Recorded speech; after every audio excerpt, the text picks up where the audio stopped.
Hi guys, this is the third and last chapter of Pride and Prejudice. So let's begin. The evening altogether passed off pleasantly to the whole family.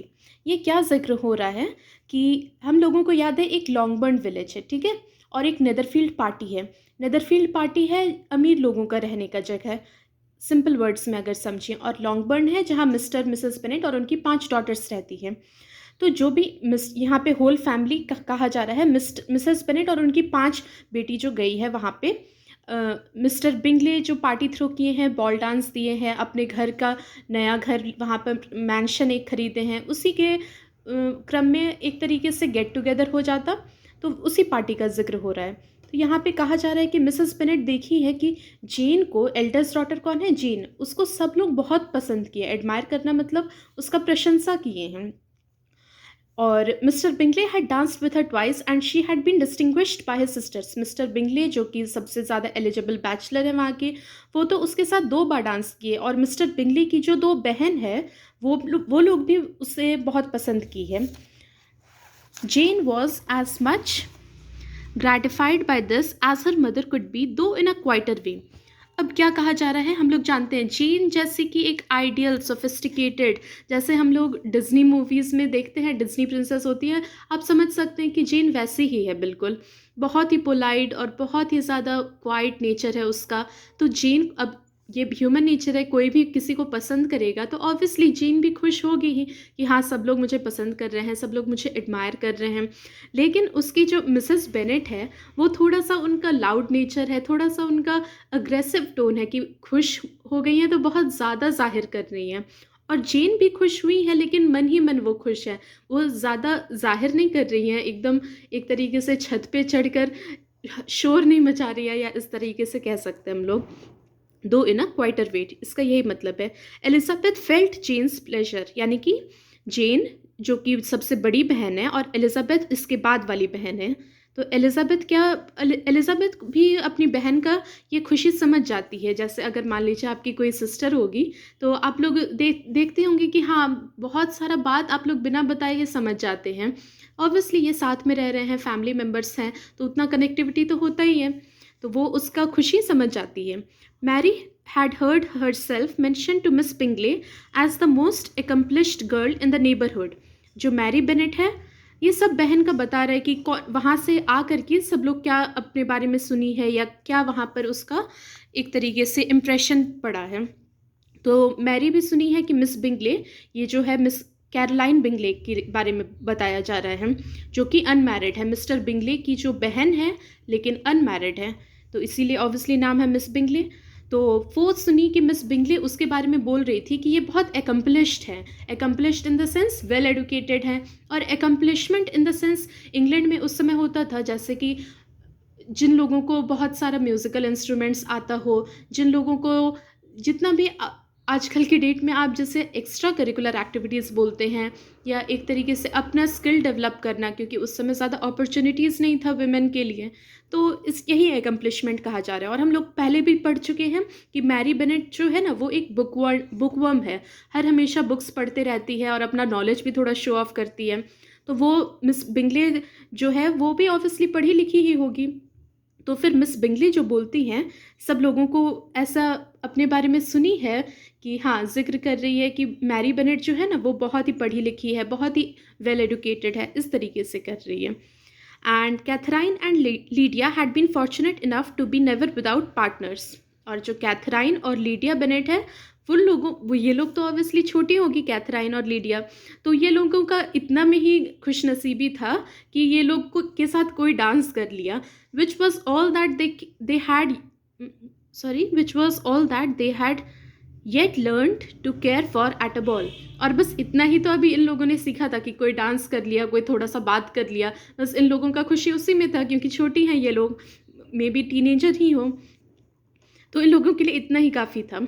They returned therefore in good spirits to Longbourn. इसीलिए party के बाद वो बहुत ही खुशी खुशी अपने घर आई. The village where they lived and of which they were the principal inhabitants. वो गांव जहाँ पर वो लोग रहती थी और जहाँ के वो लोग नेटिव थे, जैसे कोई भी लोकल होते हैं ना आदमी, तो उसी तरीके से वहाँ के वो लोग एक तरीके से इनके पूर्वज भी रहे होंगे, इसीलिए कहा जा रहा है principal inhabitants. They found Mr Bennet still up. वो लोग गए घर तो देखे कि मिस्टर बेनेट अभी तक जगे हुए हैं। With a big book he was regardless of time. एक जो किताब वो पढ़ रहे थे और उनको कुछ पता नहीं था मिस्टर बेनेट को कि अभी क्या टाइम हो गया है, बहुत रात लगता है, इस तरीके से हो गया होगा, मे बी इसीलिए बोला जा रहा है। तो वो एक किताब पढ़ रहे थे। And on the present occasion he had a good deal of curiosity as to the event of an evening which had raised such splendid expectations. और उनको बहुत ही ज़्यादा उत्सुकता था। क्यूरियोसिटी मतलब एक तरीके से इनक्विजिटिवनेस कह सकते हैं हम लोग।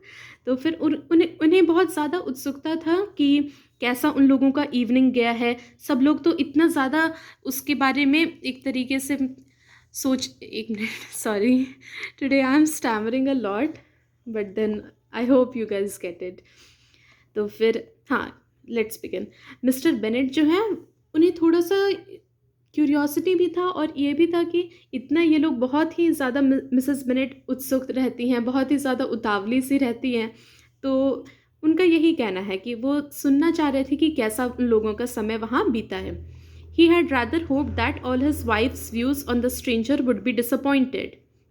वो सोचे थे कि जितनी स्केप्टिकल है मिसेस बेनेट, वो जब मिली होंगी उन्हें पहली बार, तो सारा ही उनका एक्सपेक्टेशन की सोच रही थी, एलिजिबल बैचलर है, अपनी किसी एक बेटी का तो वहाँ पे शादी करवा ही देना है, इस तरीके से सोच रही थी। ये सब ज़ाया हो जाएगा, क्योंकि जैसे ही मिलेंगी तब पता चलेगा कि अरे ये तो वो है ही नहीं जो इमेज बना के गए हैं। But he soon found out that he had a very different story to hear. लेकिन उनके एक तरीके से उनको शॉक लगा, एक तरीके से वो चौंक गए जब उन्हें पता चला कि अरे इसके पास तो पॉजिटिव रिव्यू है मिस्टर बिंगले के बारे में। वो एक्सपेक्ट कर रहे थे कि मिसेस बेनेट थोड़ा सा क्रिटिसाइज करेगी कि नहीं नहीं उतने अच्छे नहीं हैं, ये एक्सपेक्ट कर रहे थे, जैसे मिसेस बेनेट का मे बी नेचर होगा क्रिटिसाइज करना लोगों को। लेकिन इन्हें तो पूरा दूसरा ही कहानी सुनने के लिए मिला। अब आगे हम लोग देखते हैं। Oh my dear Mr Bennet as she entered the room. अब ये मिसेस बेनेट तो बहुत बात तो नहीं है, तो रूम में घुसते के साथ ही ये अपना पूरा नरेशन, पूरा कहानी सुनाने लग जाती है। We have had a most delightful evening, a most excellent ball. हम लोगों, ये जो आज शाम हम लोगों का बीता है, इससे बेटर शाम आज तक कभी नहीं बीता है, इससे बेटर बॉल डांस कभी नहीं हुआ है। I wish you had been there. मैं चाहती हूँ कि काश आप वहाँ होते। Jane was so admired, nothing could be like it. Jane को सब लोगों ने कितना पसंद किया है, ये मतलब कि ये शब्द में जाहिर नहीं किया जा सकता। Everybody said how well she looked. सब लोग बोल रहे थे कि कितनी अच्छी ये दिखती है। And mister Bingley thought her quite beautiful and danced with her twice. और मिस्टर बिंगली को भी वो शायद बहुत प्रिटी लगी, बहुत ही ज़्यादा सुंदर लगी, और इसीलिए मिस्टर बिंगली तो उसके साथ 2 बार डांस किए। Only think of that my dear, he actually danced with her twice. बस इस बारे में सोचो, वो सच में उतने अमीर होने के बाद भी सिर्फ जेन बेनेट के साथ 2 बार डांस किए। And she was the only creature in the room that he asked a second time. और वो जेन बेनेट इकलौती वहाँ पर विमेन थी या फिर फीमेल थी जिसको डांस करने के लिए वो 2 बार पूछे। First of all he asked miss Lucas. अब ये मिस ल्यूकस कौन है? शार्लोट ल्यूकस है। अब आपको शायद याद होगा, अगर आपने मतलब पिछले वीडियो में देखे होंगे किसी में, तो वहाँ पर बताया है कि मिसेस बेनेट की एक तरीके से फैमिली फ्रेंड कह सकते हैं या अक्वेंटेंस है, तो उनकी बेटी है miss Lucas, Charlotte Lucas. I was so vexed to see him stand up with her. अब क्या होता है, मिसेस बेनेट को अब इससे भी प्रॉब्लम है कि मिस ल्यूकस के साथ एक बार डांस कर लिए मिस्टर बिंगले, तो उसको ये भी नहीं चाहिए। बहुत ही पॉजिटिव टाइप की भी लेडी लगती हैं। आई वॉज सो वेक्स्ड मतलब अनॉयड, परेशान हो गई थी, मतलब बहुत ही ज़्यादा गुस्सा आया, एक तरीके से खींच हुआ उन्हें to see him stand up with her, उसके साथ डांस करते हुए। But however he did not admire her at all. लेकिन उतना ज़्यादा नहीं लगता है कि उसे पसंद किया। Indeed nobody can, you know. और तुम्हें पता है कि कोई भी मिस ल्यूकस को, शार्लोट को उतना ज़्यादा पसंद कर ही नहीं सकता। एक तरीके से ये अपनी ही बेटी को अपने सर पर चढ़ा कर रखी है कि हाँ, जेन तो सबसे ज़्यादा, जेन तो एकदम अप्सरा है, परी है, और बाकी सब तो ऐसे ही नॉर्मल लड़की है या बिलो एवरेज। शायद यही कहने का मतलब है इनका। कहाँ पर थे? And he seemed quite struck with Jane as she was going down the dance. अब इसका क्या मतलब है, was going down the dance? आप लोग अगर वही फिर से, मैंने तो एक ही देखा है, मैथ्यू मैकफेडन और कियारा नाइटिंगले वाला प्राइड एंड प्रेजुडिस, तो फिर उन लोगों का एक तरीके से डांस होता है और एक सीक्वेंस वो लोग का फॉलो होता है। तो एक तरफ से जाना रहता है लाइन बना के, क्यू बना के, और एक तरफ से आना रहता है। थोड़ा कॉम्प्लेक्स डांस है वहाँ पर, लेकिन बहुत अच्छा है। तो उसी के क्रम में बोल रहा है, as she was going down the dance. So he inquired who she was and got introduced and asked her for the two next. तो उसी क्रम में जब जेन को देखा तो वो एक तरीके से he was taken aback, मतलब पलट कर उससे देखता ही रह गया, ये कहने का मतलब है। तो जब जेन उधर से मतलब गुजर रही थी उसके पास से, तब फिर उसे दोबारा डांस के लिए पूछा। यहाँ तक हो गया। Then the two third he danced with miss King. अब कोई मिस किंग है ये पर्टिकुलर मेंशन नहीं है, बस ऐसे ही आप कैरेक्टर समझ लीजिए। And the two fourth with Maria Lucas and the two fifth with Jane again and the two sixth with Lizzy and the Boulanger. Boulanger फिर से एक काइंड ऑफ डांस हो गया। अब ये उतना ज़्यादा इम्पॉर्टेंट नहीं है। अब ये बता रही है वहाँ का पूरा नरेशन दे रही है एक तरीके से, पूरा वहाँ का जो टेलीकास्ट, लाइव टेलीकास्ट तो नहीं हो पाया, बट एक तरीके से वहाँ का पूरा एक क्या बोलते हैं, let me think of a better word, एक तरीके से वहाँ का पूरा हिस्ट्री वहाँ का बता रही है, नरेट कर रही है कि वहाँ क्या क्या हुआ। इफ़ ही, अब मिस्टर बेनेट बोल रहे हैं, if he had any compassion for me, he का मतलब कौन है, Mr Bingley. If he had any compassion for me, cried her husband impatiently, he would not have danced half so much. अब Mr Bennet तो बहुत ही funny है, इनका sense of humour बहुत अच्छा है। तो ये बोलते हैं कि अगर उसे मिस्टर बिंगले को ना मेरे ऊपर ज़रा सा भी दया होता ना, तो फिर वो इतना डांस नहीं करते। इतना डांस वो वहाँ पर किए, इसीलिए तो तुम इतना सुना रही हो और इसीलिए तो मुझे इतना सुनना पड़ रहा है। आई एम फेड अप, बस करो, अब इतना नरेशन नहीं सुना जाएगा, क्योंकि ये तो पूरा अपना कहानी सुनाई जा रही है। He would not have danced half so much, for God's sake, so no more of his partners. अब बस करो भगवान के लिए, एक भी डिस्कशन नहीं करो कि किसके साथ डांस किए किसके साथ नहीं किए। ये हो गया। Now this is it, and इतना में चैप्टर 3 हो जाएगा। So let us complete this. Oh, that he had sprained his ankle in the first dance. Ankle का स्पेलिंग गलत है, ANKLE होगा। स्प्रेन मतलब कि एक तरीके से चोट लग गया था या फिर मचक गया था, जैसे हम लोग हिंदी में बोलते हैं। तो फिर मिसेस बेनेट को तो कुछ फ़र्क नहीं पड़ता है, बहुत ही थिक स्किन्ड है। तो मिसेस बेनेट का कहना है कि हाँ हाँ, एक बात और याद आया, वो पहले डांस में ना अपना इंजर कर लिए थे, इंजरी आ गया था उनके फीट में, एंकल में। Oh my dear, continued Mrs Bennet, I am quite delighted with him, he is so excessively handsome. अब मिसेस बेनेट का ये कंटिन्यू चल ही रहा है। मिसेस बेनेट जो है ना, ये ऑस्ट्रक हो गई है मिस्टर बिंगले से, एकदम एक तरीके से फ़ैन बन गई हैं। तो बोलती हैं कि mister Bingley, I am quite delighted with him, mister Bingley मुझे बहुत पसंद आए हैं। ही इज़ सो एक्सेसिवली हैंडसम, वो कितने ज़्यादा हैंडसम है, एक तरीके से ये फ़ैन हो गई है और बहुत एडमायर कर रही है। मतलब मन में तो ये बना ही लिए कि हाँ, जेन बेनेट का शादी मुझे करना है मिस्टर बिंगले से। And his sisters are charming women, और उनकी जो 2 बहन हैं वो बहुत ही ज़्यादा प्लीजेंट पर्सनैलिटी है उनका। I never in my life saw anything more elegant than that dresses. और मिसेस बेनेट बोल रही हैं कि उनकी जो 2 बहनें थी, ऑब्वियसली वो रिच हैं, तो उनका ड्रेस में भी पता चलेगा ही, उनका कस्टमाइज्ड ड्रेस होगा, कुटियोर होगा। तो बोल रही थी कि उनका इतना ज़्यादा एलिगेंट है, इतना ज़्यादा ग्रेसफुल उनका ड्रेस था कि क्या क्या बताऊँ मैं। I dare say the lace upon Mrs Hurst gown, यानी कि अब वो पूरा डिटेल दे रही है उनके ड्रेस का, कि कैसा वहाँ पर लेस है, कैसा एम्ब्रॉयडरी है, एक तरीके से पूरा जैसे आप लोग डेली सोप में देखते हैं, तो ऑलमोस्ट उसी तरह कैरेक्टर है मिसेस बेनेट का। है शी वॉज इंटरप्टेड अगेन। अब मिस्टर बेनेट यहाँ पे फिर से उसे टोकते हैं। अब मिस्टर बेनेट, कोई भी मेल या कोई भी जेंटलमैन जो होंगे, उन्हें क्या ही इंटरेस्ट किसी भी फीमेल के ड्रेस के डिस्क्रिप्शन में या डिटेल्स में।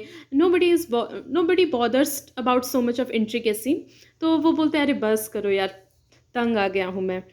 Here she was interrupted again. Mr. Bennet protested against any description of finery. Finery मतलब वो रिच हैं, तो पूरा एक तरीके से मैं आपको बताऊं, मिसेस बेनेट एक टिपिकल कैरेक्टर हैं जो कि ऑब्सेस्ड रहती हैं रिचनेस से, जो कि ऑब्सेस्ड रहती हैं दूसरे के वेल्थ से। इस तरीके से कह सकते हैं। और मिस्टर बेनेट थोड़े इनडिफरेंट हैं, उन्हें नहीं फ़र्क पड़ता कि कौन कितना अच्छा कपड़ा पहन रहा है या किसका क्या लाइफ़स्टाइल है। और मिसेस बेनेट बहुत ही ऑस्ट्रक हो जाती हैं। मे बी शायद ये कभी अपने समय में रहना चाहती होगी, वैसे फाइनली अटेन करना चाहती होगी, but obviously due to economic status वो नहीं कर पाई होंगी। इसीलिए इनका ये सारा रिफ्लेक्ट होता है जब वो डिस्क्राइब करती हैं। मिस्टर बेनेट प्रोटेस्टेड मतलब विरोध किए against any description of finery, कि नहीं नहीं भाई नहीं सुनना मुझे इतना description. She was therefore obliged to seek another branch of the subject, और इसीलिए मिसेस बेनेट है वो ऑब्लाइज्ड मतलब उसे फोर्सफुली या मन नहीं था तब भी उसे दूसरा सब्जेक्ट ढूंढना पड़ा। Subject in the sense physics chemistry नहीं, सब्जेक्ट इन इसका मतलब ये हुआ कि दूसरा ही अब रूट पकड़ना पड़ा। ये मिस्टर बिंगले का तारीफ हो गया, डन। मिस्टर बिंगले की दोनों बहन के कपड़े का डिस्क्रिप्शन हो गया, ये भी डन। अब क्या है नेक्स्ट यहाँ पर? अब आता है, अब यहाँ से लेके यहाँ तक आप जो देखेंगे ना, मिस्टर डार्सी का पूरा बुराई है और क्रिटिसिज्म है, इसके अलावा आप कुछ नहीं देखेंगे। She was therefore obliged to seek another branch of the subject and related with much bitterness of spirit and some exaggeration the shocking rudeness of Mr. Darcy. तो इसीलिए वो दूसरा ही लाइन पकड़ती है, दूसरा ही टॉपिक पकड़ती हैं। सब्जेक्ट मतलब यही टॉपिक पकड़ी, and related with much bitterness of spirit and some exaggeration, मतलब पूरा अपना जो मन का कड़वाहट था ना वो पूरा उड़ेल रही थी। मे बी मिस्टर डार्सी इतने बुरे नहीं हो जितना मिसेस बेनेट डिस्क्राइब करने वाली हैं, या जितना मिसेस बेनेट अपने मन में प्री कंसीव्ड नोशन बना ली है। यहाँ पे भी देख सकते हैं कि प्रेजुडिस फॉर्म हो गया है। तो फिर एग्जैजरेशन मतलब होता है बढ़ा चढ़ा के बोलना। The shocking rudeness of Mr Darcy, मतलब इतने ज़्यादा रूड, इतने ज़्यादा एटीट्यूड वाले इंसान को वो लोग कभी देखे ही नहीं थे। But I can assure you, she added, ये मिसेस बेनेट बोल रही है, that Lizzy does not lose much by not suiting his fancy. तो वो बोलती हैं, लेकिन हाँ इतना मैं कह सकती हूँ कि लिजी यानी कि एलिजाबेथ बेनेट जो हीरोइन है, तो एलिजाबेथ बेनेट और मिस्टर डार्सी का बाद में रोमांटिक रिलेशन होता है, तो इसीलिए यहाँ से अभी थोड़ा सा आपको जस्ट देखने मिलेगा। तो मिसेस बेनेट का कहना है कि लिजी को पसंद नहीं किया मिस्टर डार्सी, ये इतना बुरा चीज़ भी नहीं है। लिजी तो इनफैक्ट बच गई, एक रूड आदमी से मैरिज होने से बच गई। For he is a most disagreeable horrid man, क्योंकि वो उनसे ज़्यादा मतलब उन्हें कोई टॉलरेट ही नहीं कर सकता है, इतने ज़्यादा पकाऊ या इतने ज़्यादा खड़ूस इंसान है। हॉरिड मैन मतलब वही हॉरिबल को बोल रही है। And not at all worth pleasing, और बिल्कुल भी नहीं है कि कोई उनसे बात करे, मतलब सोशली है ही नहीं, टैसिटर्न। इन मिस्टर डार्सी के लिए यही सब वर्ड्स यूज़ होगा। एंटी सोशल नहीं कह सकते हैं, बट एक तरीके से वो सबसे अलग रहते हैं, उन्हें लोगों से मिलना जुलना उतना पसंद नहीं है। सो हाई एंड सो कंसीटेड, इतने घमंडी और इतने कंसीटेड मतलब भी यही हुआ। दैट देर वॉज नो, घमंड के लिए बोला जा रहा है, that there was no enduring him. Enduring मतलब टॉलरेंस, इंड्योर करना मतलब बियर करना या टॉलरेट करना। And so high and so conceited that there was no enduring him, इतने घमंडी कि कोई उनको बर्दाश्त ही नहीं कर पाएगा, ये कहना है। He walked here and he walked there, यहाँ से वहाँ सिर्फ घूमते रहे बॉल डांस में। Fancying himself so very great, और अपने आप को इतना महान दिखा रहे थे कि यहाँ से वहाँ घूमते रहे लेकिन किसी से बात तक नहीं किए। Not handsome enough to dance with, इतने भी वो देखने में कोई जैसे हम लोग हिंदी में परा बोलते हैं कि अपने आप को क्या समझता है, हीरो समझता है, तो इतने भी कोई वो बहुत अच्छे देखने में नहीं थे कि किसी के साथ डांस ही नहीं कर रहे थे। I wish you had been there my dear, Mrs Bennet बोलती है अपने हस्बैंड को कि मैं चाहती हूँ कि काश आप वहाँ रहते। To have given him one of your set downs, और तब तुम उसे बहुत मज़ा चखाते या डांटते, क्योंकि मिस्टर बेनेट का भी सेंस ऑफ ह्यूमर अच्छा है और वो बहुत स्ट्रेट फॉरवर्ड टाइप के आदमी हैं, तो वो तो उसका क्लास लगा देते एक तरीके से। तो यहीं पे है सेट डाउन मतलब एन अनएक्सपेक्टेड एंड ह्यूमिलिएटिंग रिबफ। तो फिर रिबफ मतलब वही डांटना, स्कोल्ड करना या रिब्यूक करना, ये सब सिनोनिम होता है। To have given him one of your sit downs, I quite detest the man, मैं थोड़ा नापसंद, डिटेस्ट करना मतलब नापसंद करना, मैं उन्हें थोड़ा सा नापसंद करती हूँ, या एक तरीके से उनके लिए कोई प्लेजेंट मन में थॉट्स नहीं है। तो यहाँ पर ख़त्म हो जाता है। तो आप लोग देख सकते हैं कि या this is it, and chapter 4 we will begin soon. So thank you.